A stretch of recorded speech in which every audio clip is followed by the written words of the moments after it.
welcome back, ladies and gentlemen, to Beyond the Summit presentation of the iLeague Season 3 Chinese qualifiers. Here we have the group stage match between VG Gaming and EHOME, and it is the second game of a two-game series. Jumping right into the draft here, we see VG.P. They've said, okay, whatever we went for in the last game did not work. The Rubik Night Stalker, that's our 6.83 stuff. Let's pull out some 6.84s. The Winter Wyvern hits the field once again. She is back in Captain's Mode, and James likes to run her as a support. And they actually go for something they're a lot more comfortable with in Yang's offlane Clockwork. So excited to see how these the tempo of these heroes play out. But of course, we know how EHOME is looking to respond. So thanks once again for tuning in. I myself am Blaze, and I am still joined by the one and only PimpmuckL. Subdue! Look at those bans. Pick out the gyro, ban out the lash drag. No one wants to have anything to do with it. But once again, the Night Stalker. So, gotta say, this one is, I think, better suited for this whole lineup. You have the very active Clockwork. He can always make stuff happen. Even when someone like a Spirit Breaker gets rather easily, I want to say, countered just because of the Rubiks and the Lions and all that good stuff. And the Clockwork, he doesn't care. He just hooks in. He's going to be creating a lot of havoc. That's where the Night Stalker excels. I like it. I think the draft is much better suited against the EHOME than what we saw in the first game. Definitely. I really think it's solid. The one thing that I got to talk about the last time we saw the Winter Wyvern as well as the Clockwork hit in the same draft is that essentially you're kind of stuck in a position where if you get isolated, Clockwork's going to punish that. And if you clump up, Winter Wyvern's going to punish that. So it's like no matter what you do, no matter how you position, there's one hero that can completely screw you over. With the Hookshot Cogs or with the Winter's Curse and Splinter Blast, like they've got a nice mix of AoE as well as single target isolation. And that means that it's going to be very difficult for EHOME to position here. However, they do have a great tool in the Spirit Breaker. He is actually going to be doing a lot of work this game, I think. They don't have instant disables for him. The Void might be able to mini-stun the charge in time, but there are plenty of fights where that just can't happen. And yeah, I think in general, Spirit Breaker is going to be having the best game. He's going to be able to build himself up pretty quickly. And once you get more points in the aura, the empowering case, then you get to really move across the map. But this is interesting. Picking up the Luna as their core, as their carry, along with the Night Stalker, you're going to get a lot more value out of that Eclipse, and of course, you're going to be able to go toe-to-toe with the Gyrocopter mid to late game. Interesting. That's a combination I would have expected a lot earlier. But now there is the Moon Shards, so we might see some sort of like, I don't know, crazy farm to, picking up some Moon Shards and having pretty much the whole vision you can ever think of. But Queen of Pain, I'm super surprised actually. Like, Cobb is like the go-to 6.84 hero so far. Some people would say Gyro just because the Queen of Pain was very much no stranger to the metagame of 6.83, but she's still like 99% pick ban rate or something ridiculous. I don't know. So that's an interesting pickup that it's so late. And against the Luna, that makes a lot of sense because Luna builds BKB, so she wants to be fine against magical damage. Guess what? Pure damage in your face, and also the Spirit Breaker is going to deal with her quite nicely. So I do enjoy this pickup. I'm sure it would have been banned out. And now I'm actually questioning the ban of the Rubik, because I think Rubik could have been an immensely great pick for Vici. Let's see what they pick up, because they now have the pick, so they have to have something in mind. Well, they're going for a mid. They're going for Shadow Fiend here. Winter Wyvern, they run it as a support, so that's the difference there. Jeez. James, I mean, James has run Rubik a lot, but Wyvern is his go-to support right now, so he is going to be running it in that capacity, and Shadow Fiend's instead going to be selected for the mid lane, which is just adding more damage on the table, really. I mean, obviously he's a very offensive hero that can be protected very well with this Wyvern. We're seeing a pretty good counter to the Wyvern, though, in the Skywrath and Queen of Pain. Like, usually you think of the Winter Wyvern and you think, okay, well, she counters right-clickers because of the Winter's Curse, because of the Cold Embrace. But you stun somebody in Cold Embrace, they may be immune to physical, but you could still drop a Mystic Flare right on top of them, Scream, Sonic Wave, etc. One of the games to rectify this weakness, James actually picked up a Glimmer Cape on the Wyvern. Do you think that's going to be pretty good in this game? Definitely, yes. I mean, hello, there's a Gyrocopter. If he's near someone, this is the guy who's gonna get a whole volley of some Rocket Barrage in his face. Queen of Pain, not so much, but still. It is still where the potential of a Scream of Pain is. And there's an Ogre Magi as well. Mystic Flare to boot. Jeez, this is actually looking so crazy. I wouldn't even mind a pipe on someone like a Clockwork as some sort of like second or third item. Yeah. It now gives magical resistance. Yeah, And yeah, it that's has true. That's true. I forgot about much the better insight buff, so that's really good. Yeah, I know. I was talking to Ake, and he was like, "Well, Pipe got buffed. Glimmercape is in the game. Where actually is the rise of the physical supports?" And we saw it from Alliance a lot. Like they were picking up just Slaughter and Dazzle and stuff. So yeah, I don't know. I'm just waiting. I'm just waiting. But then the qualifiers, so we're gonna get a treat there, I'm sure. Anyway, back to the game. Ogre. I don't see how his Bloodlust is gonna be so big this game, actually. I'm a bit scared. Is it really the potential? Like, do you really play the Ogre potential out as much as you could have? I guess you do with the Spirit Breaker. Okay, I'm sold. I don't know. Yeah, I think you get the bruiser aspect where he's just so tanky. Like, this guy is able to regen so much HP, has a lot of armor. He can get involved very early on, and I think he's mostly here to disrupt the lanes. Like, the Bloodlust will be a great perk to have in the Spear Breaker and Gyrocopter later, but I would have to say that right now it's just about him getting involved in the laning phase. And is this possible? Cold Embrace is great against Roshan. I've seen that before, but the rest of it, it's going to be the Lunar Blessing, Basilia Sora coming out, and yeah, they're doing it. This is actually working. The Cold Embrace, the Salves, this is a 17-second cooldown. They'll put it on the Night Stalker here, and they're actually taking Roche with EHOME completely unaware. They're drawing on the map. They're worried about this bounty rune. Well, there's a greater bounty to be claimed. That's actually so cool. They even have Presence of the Dark Lord skill. Like, holy crap, they're really committing to this. That's commitment. If this doesn't work out, bye-bye. But it will. No one has any idea. Not at all. So, I mean, that just works out perfectly. And now we see Roshan going down. EHOME are going to be very surprised at that one, but suddenly everybody's level 2.5. Aegis on an SF who gets to go Necromastery now, and is going to pick up the bounty rune to bring himself very close to level 3. Like, that's got to be disorienting for EHOME. Oh boy. I mean, at least there's no kill happening just yet, but I wouldn't even like put it out of the equation to see some sort of smoke to secure the Shadow Fiend some more. Right click, because it's so insane. You get 12 souls from a kill regardless of your Necromastery like level. That's so disgusting. I mean, what? Oh boy. At least there's a dual lane, so they're gonna keep Lin a bit in check. He might be actually just...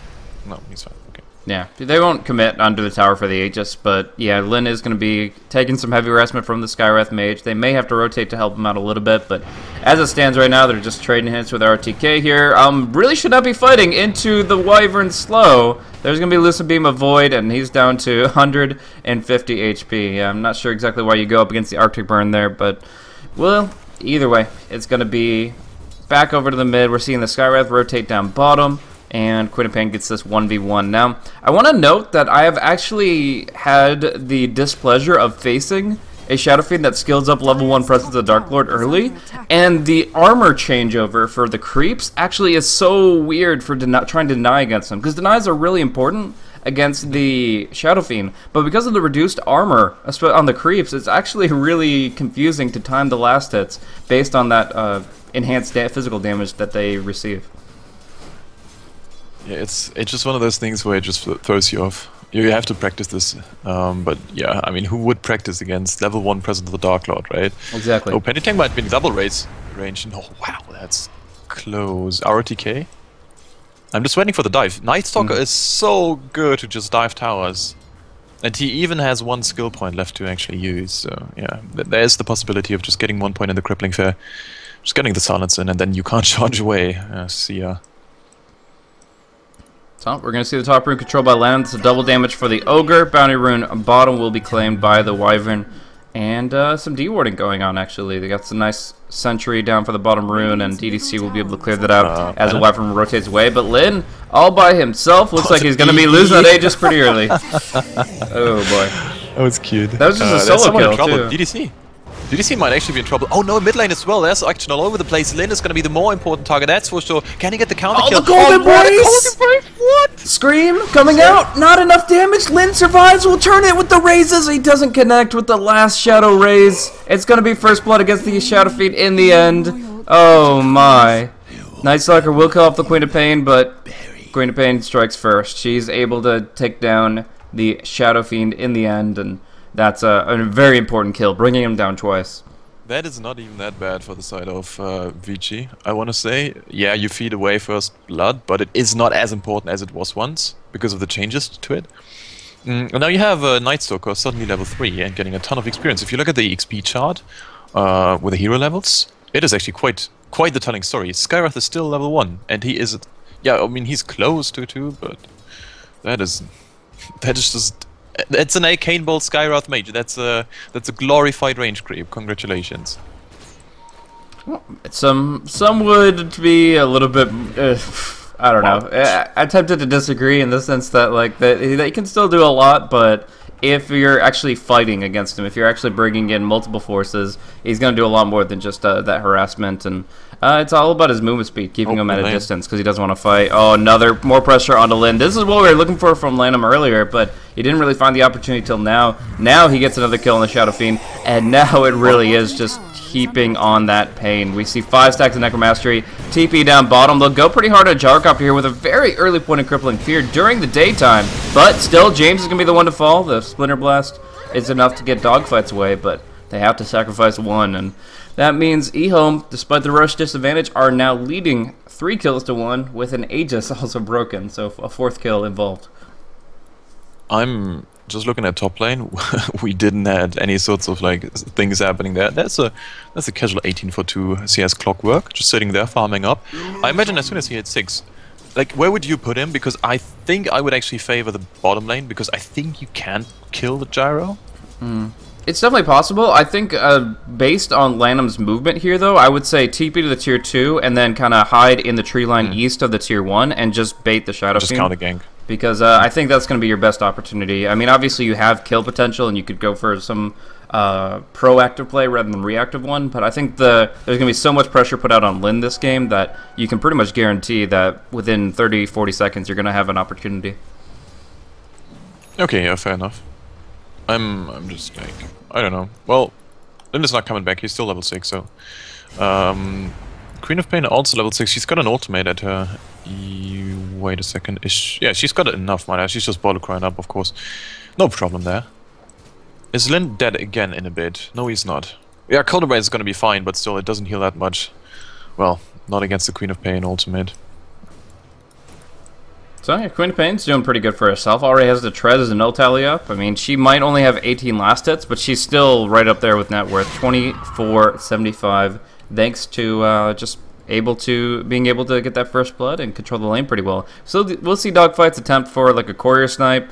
The Observer Ward sees it, but they actually need to just go for Penny Tang now. They have that early point in cripple. They need to really make use of it, and I think that they could go in once James gets in range. He can Arctic Burn over the cliff here. If they have the damage, they certainly have the silence, but Lanham's keeping him covered, and this might not be the right play anymore. Oh, she has no blink, though. 10 seconds without the blink. They'll cripple her. They'll right-click her down. Good kill here. They won't be able to follow it up with much more, but I mean, that is a guaranteed fight just based on the fact that she used her blink to get in that position in the first place. Yeah, they're not done yet. They just want to go. It's nighttime, and there's a Night Stalker. He's running around, 413 movement speed.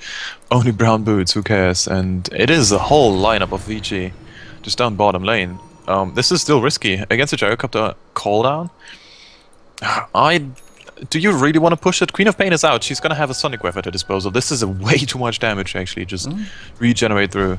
Yeah, but they do have the Clockwork as well. He is being charged, so they see his position. They're trying to bait up the hookshot on Lanham, I think.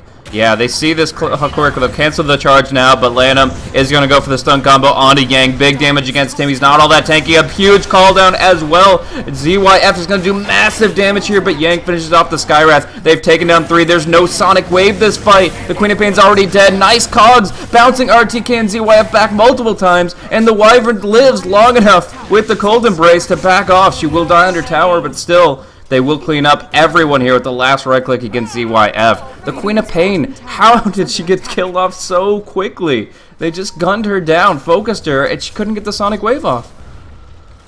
That was disheartening to see. That was just brutal. Also, just a tad of a misplay. It was still a great fight for Vici. But they could have saved the Winter Wyvern and just get the tower aggro to attack someone else. But it's, I mean, these are things in the heat of the battle. It's hard. Also, Lucent Beam, this animation from the Immortal looks absolutely fantastic. Did you, like... I was wondering for a second what was happening, and then I figured, well, it has to be the Lucent Beam. Yeah, it looks great. Anyway, a little bit. Yeah, Lin... he'll be okay. He'll take a lot of damage, but... Lam couldn't get the Fire Blast off. Nope, it's they reduced the cast range I think to 450, so it's like so frustrating to actually walk all the way up there to get it. You can get the ignite pretty easily, but the fire blast is a different story entirely. But yeah, the eclipse looks really nice. The golden one is still a little bit weird. That doesn't seem to be working well with her lore. The moonbeams being golden and all that, but you know, it's come on, give me a break. Cosmetics. It's a hat. It is a hat. It is a hat. I don't really expect all the hats to perform perfectly, but I just personally don't prefer the golden sunbeams or whatever. It's interesting, yeah, that's for sure. It's not like every immortal can specifically be a perfect physical representation of a quasar or something. Anyway, RTK is in a bit of trouble, I guess. Yeah, Arctic Burn's going to come out here. He has to charge away. The Void is going to look to cancel it. He can only charge to the mid lane, and that Void will cancel it out. So RTK going down to the last right click of the Night Stalker. Clean and easy kill. Okay, great. So, 9 minutes in, 548. This is as much 6184 as it gets. Penny Tank with an Invis Rune does not want to go forward. Can he actually one-shot... Wait, 742. Let me do the math real quick. No, he cannot one-shot. Okay, well, I would have thought for sure that this Luna is going to be in a lot of trouble, but strength threats, here we go, English smart, and she's going to be fine. Meanwhile, Lin actually, he's going for the chainmail, so it looks like a mech. I think mech is still the way to go in SF, well, that's at least what Ryo tells me a lot, and... Especially against the Queen of Pain, for sure. If Shadowfiend doesn't go into a mech, we just flame him, and we just blame him, it's fine. Nice. No, with Gyrocopter and Queen of Pain, those two heroes are really incentivized picking up Mechanism, because you need that AoE healing, that bonus armor helps out quite a bit. And yeah, Flat Cannon, Call Down, Sonic Wave Scream, all that AoE damage, you need an answer. And obviously we've talked about how the pipe wouldn't help against the Sonic Wave, nor would it ever be built on a Shadow Fiend. So yeah, Mechanism is the way to go in this case, but we'll see other terms of progression. We see the Drums of Endurance is going to be picked up on the Gyrocopter in a little while. Luna maybe going for the Dominator and the Ancient stacks. But for now, it's the hunt. We see Smoke of Deceit coming out from these guys. It's going to be dispelling soon. They've been running around for a while, but it looks like they will find somebody with this charge. No Void to cancel it, but Winter Wyvern has the Curse. Will she blow it early? No. They're just going to slow it down. Now the Curse can come onto a central target, and they can turn this fight hard. There's the Eclipse. There's the Winter's Curse onto Skywrath Mage, locking them all down, but the Sonic Wave does turn some damage. Night Stalker has already fallen, and Yang now in a bad spot. Can't get the cogs off in time. The Embrace will delay the inevitable, but it looks like he will still fall. Now, Shadow Fiend coming in. One more raise. No, it's the Lucent Beam to kill off the Ogre, and they turn that fight beautifully. That was I mean, the EHOME going in for the 5-man smoke and being sent packing there 3 for 2. VG.P using their ultimates very skillfully.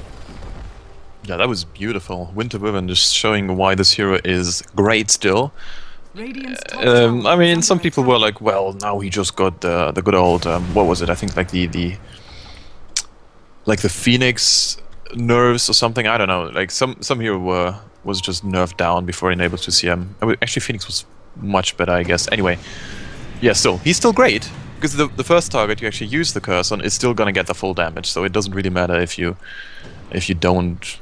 I mean, you're not gonna get those 5-man combos off, but who cares? It's still fine. You have everyone clumped up. There's a Clockwork Hookshot, there's a Lunar Eclipse, there's some raises. You have the damage for it anyway. You can just wait. And indeed, it's gonna be a max. So, yeah, Ryo's apparently right, and he got it already. 12 yeah, no, minutes in. yeah, I it's like great that. timing. Even really though he died timing. 3 times. I mean, that's what I'm saying. Like, crazy.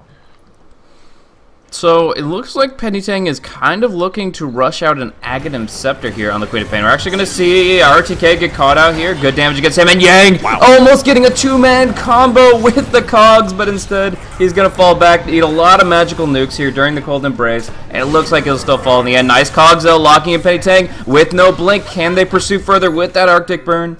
Unfortunately, they cannot, but still making it a 2-for-1. Great engage onto the Spirit Breaker. And yeah, that was actually a really good silence against Clockwork, or he would have been able to do so much work there. So they instead just go for Roshan once more. If they can do it level 1, they can certainly do it at level 8, 7 to 11. But we'll see. There's no real contest, no Sonic Wave just yet, and obviously we saw the Mechanism in DD.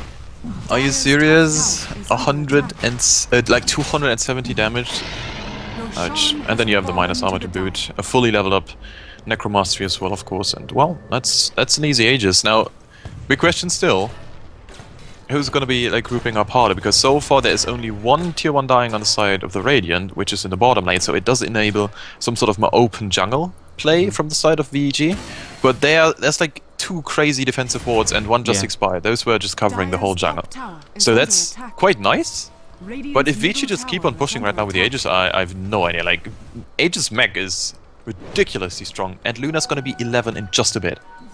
Yeah, I mean, right now they're going to push just the mid and maybe look to gank on top, since those 2 heroes are quite vulnerable, and Dogfights is going to have the vision advantage, but we're going to see a charge mid instead. They're going to know about this. No deny from DDC, and the charge! Oh, wow, Yang hooks it, and they both play King of the Hill. RTK will go down here. How do they get him down? TP away, I guess? 17 seconds? Oh, he's fine. It looks like it.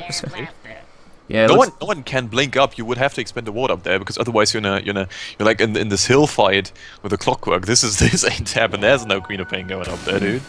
So just wait out the TP scroll. That works fine. Middle tower is under attack. It's fine. He just got a nice kill. That was like a drive-by kill. I enjoyed.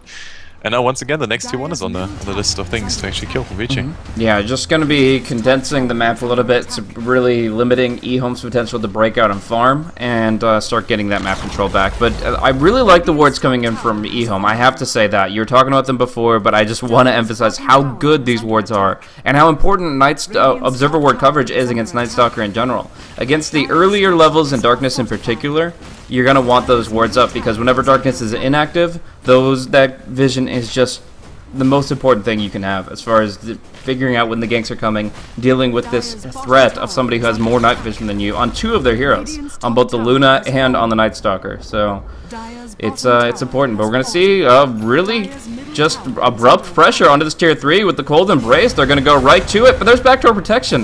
I feel like this is like a statement of intent more than anything else. Yeah, there's like, hey guys, look, we can actually just try to push your towers in 50 minutes, and look, we can. Okay, well, we might actually have to back up now. No? I don't know, they've got the Winter's Curse. I mean, this is such a short cooldown at only 110 seconds. Every 2 minutes they can use this ability, and you just can't clump up against it. You can be isolated by the cogs, or you can be caught in by the Winter's Curse. I love this duo of Clockwork and Wyvern, and it allows them to just have them scared. They are actually scared to take this fight at their steps because of what Yang and James can do in terms of counter initiation. Notice Wyvern's positioning as well, because Winter's Curse has quite. I mean, it's got a good cast range. It's not great, but he's got. I mean, he's got Tranquils. He's quite fast, so you can just stay behind, and this is so hard to counter initiate. The Scar is not going to silence him. That ain't happening. Alright, Queen of Pain is the only one with buyback here. We're going to see Lanham nuke down long range already. Dogfights will go down, but there's that hookshot onto DDC. Now we see Gyrocopter locked in by the Winter's Curse. Splinter Blast onto 2, and they will just wipe them all out. The last one standing is the only one with buyback, and she is not going to be able to do enough by herself here without the Sonic Wave. It's a 1v3. With the Clockwork coming back in soon enough, and yeah, they're just going to take the racks out straight up. The Glaives are bouncing through, killing off some Moonwells while the melee racks does fall. Penny Tang wishes he could do something. They'll go for a deny, but that's all he can really offer here. Will they finish off the range racks though? This is a little dangerous. Yeah, they'll leave it at half HP, and that is a huge win for VG.P. Oh, 60-minute Rex is... That hurts so much. I would like to see some stats in this patch with like 60 minutes Rex. It's incredibly hard to come back from this. This buyback thing is... I don't know, like, buyback could change, so it's... I don't think it's as bad as it was to buyback early on, but still, it is just so hard, and no one had it, like you mentioned, because you kind of don't want to save up when you're 60 minutes in, and yeah, it's a hard game. It's a hard game. Clockwork has a blade mail.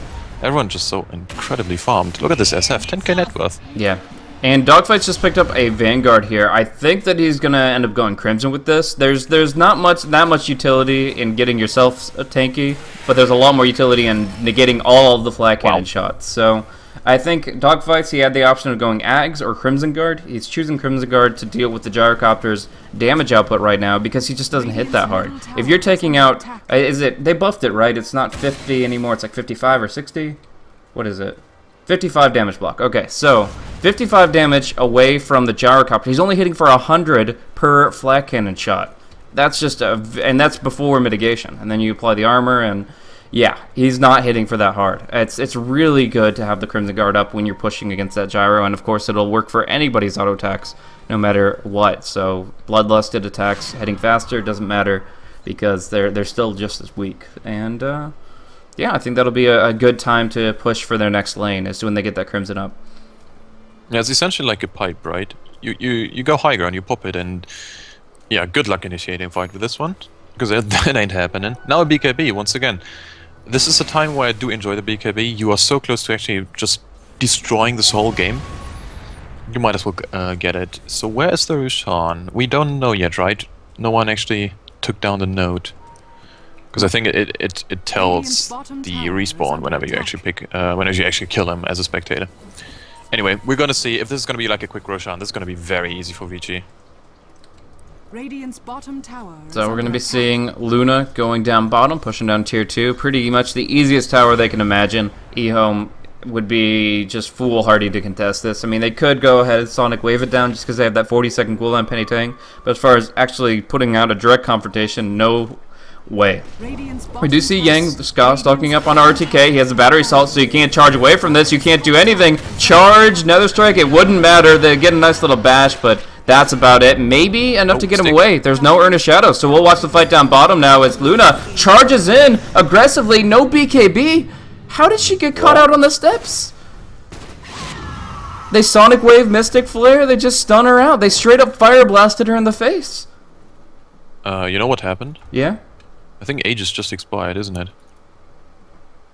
No, she has 6 No, slots. no. That was. I mean, Aegis has been gone for 2 minutes at least. Oh. And it was just a terrible position for her.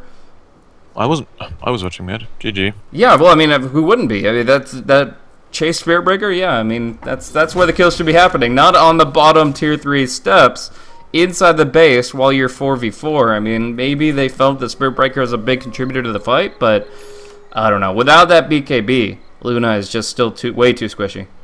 She was actually on Intred, so it looked like she just wanted to Lucent Beam harass somebody in the base, and then she's like, oh wait, now I'm dead.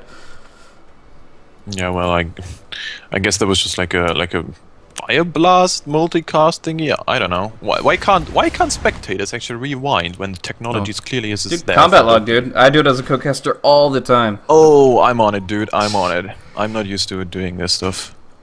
So let's see. Target. Okay. I'm on it. I'm just just trying. So I have Scotty on Shadow Fiend pretty soon. Gonna be able to build that up. The ulti orbs from the secret shop. They almost feel more valuable just because you get to pick them up from the secret shop. I don't know why that is, but like every time I'm building an ulti orb, I'm like, yeah, now I get the ulti orb, and I can carry it around in my inventory rather than keeping it in my stash constantly. It feels different because you have to go get it. But yeah, now he's got the Ive Scotty in completion, and he's beefy. He's got 2,000 HP. My combat log seems not to be working. Oh, there's something. There's okay, a cool. duration. You can drag it up to like 2 minutes. Maybe. Yeah, but it's like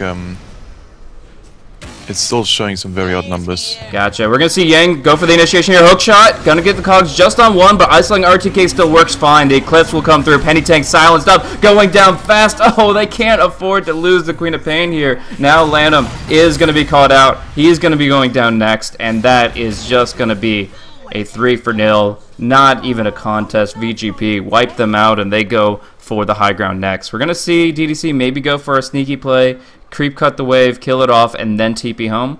But he has to right-click. He has to break the smoke to do that. There, he gets the aggro finally. And they're just going to keep going. They have the creep wave to break backdoor protection. They just have one less wave of creeps. And in fact, the wave of creeps up top is going to kill off the ranged barracks. So already getting a gigantic gold boost, like 1,200 gold coming out from VG.P just based off that range racks. But now going in for the tier 3, the glyph will be popped, and this may be the last stand. You know what happened?